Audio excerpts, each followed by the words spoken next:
Good morning, students. Welcome to the lesson Maritious, an interesting lesson about Mauritius, a beautiful island which is part and parcel of Africa, and it is a traveler, a story written by R.K. Lakshman, who experienced the travel during the Mauritius, the great island and beautiful island. As you know that R.K. Lakshman is the brother of R.K. Narayan. He is also famous writer and a great artist. The word atlas I have with me has many little dots and specks which have really nothing to do with the word of geography. Now he is telling about the Maritious, the actual place where it is in the atlas. It is an old one in time, the weather and generations of cockroaches. See, the generation of cockroaches have put them there. So it was with some difficulty that I was able to locate Mauritius in the vastness of the Indian Ocean. So India is a vast ocean, Indian Ocean, that is Hindu Mahasagara, what we call in Kannada. It is a tiny speck of an island situated below the equator on the 20th parallel, some 4,500 kilometers southwest of Bombay. Our aircraft is bearing us towards it. Through the occasional gloss in the clouds, I glimpse the ocean spread like a bluish gray steel sheet. Steel sheet. Look at that, how the word is used, describing the horizon, the ocean which likes just like bluish gray steel sheet. There are acres and acres of cloud below me, having all sorts of funny shapes in an odd abstract way. Curiously, they resemble figures in the ancient legends of China's Rome, Greece, India, and what have you. See, when is traveling across the Indian Ocean by flight, by an aeroplane, is describing some words how the globe looked like from the aeroplane.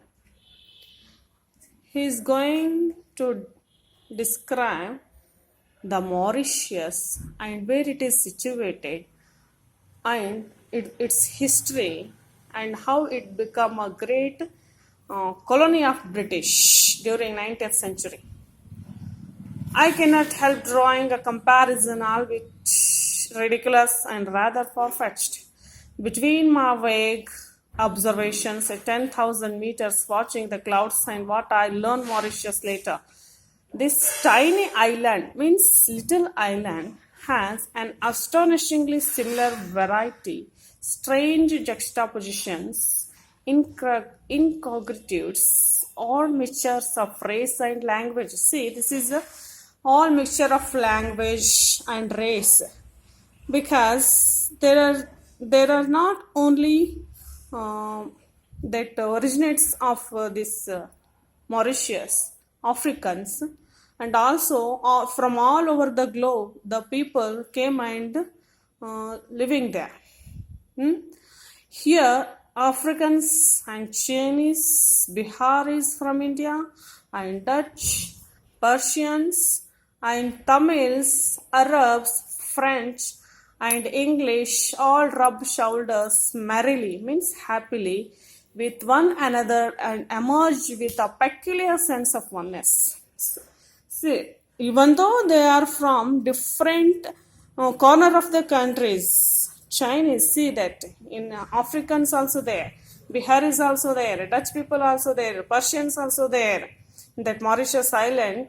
So since it is a favorite place for all over the people who love nature and cleanliness, a Tamil A Tamil, for instance, bears a deceptively South Indian face and a name to go with it to boot. Radha Krishna Govindan is indeed from Madras. Speak to him in Tamil. He surprises me by responding in a frightfully mangled English with a heavy French accent. Means it's a peculiar French accent. Mr. Govindan has no knowledge of Tamil and his tongue has ceased curling to produce Tamil sounds centuries ago. See, if your ancestors also went to Maritious, then they can also speak their language where they situated. Okay, like others of his fellow man.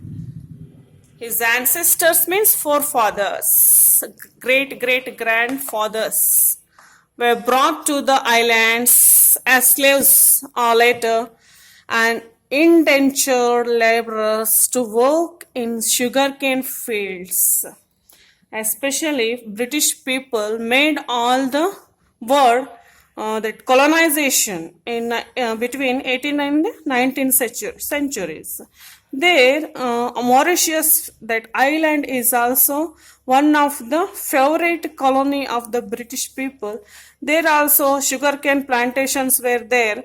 In order to work in the sugarcane fields, they used the people from Africa, the slaves, as indentured laborers to work and hauled it to the boats.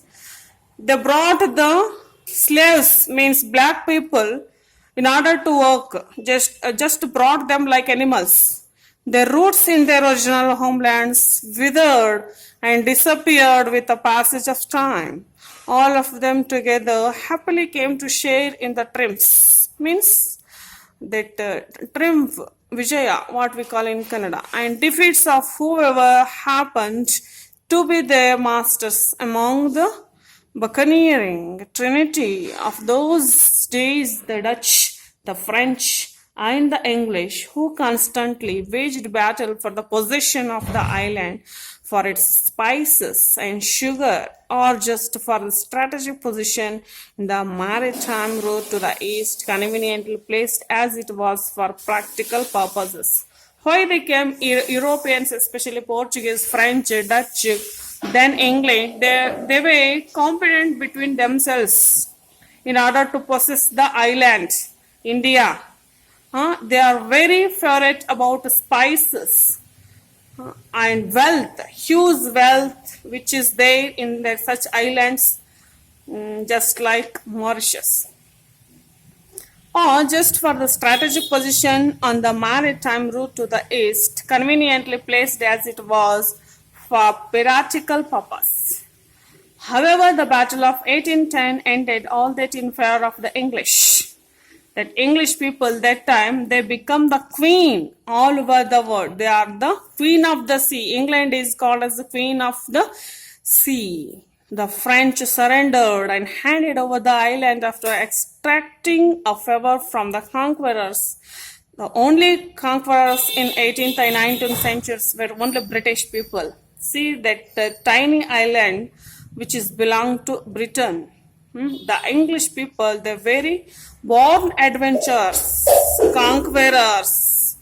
Even though they conquered the French, German, French and Portuguese. The English kept their word to the last day of their rule, which ended in 1968. See, very recently, the century that colonization ended in 1968. The English kept their word to the last day of their rule, which ended in 1968. Just 40 or 50 years back. And so we still have very musical and unpronounceable names like Throxbicius, Biobasin, quarter bones, skew pipe, rose ballet, and so on.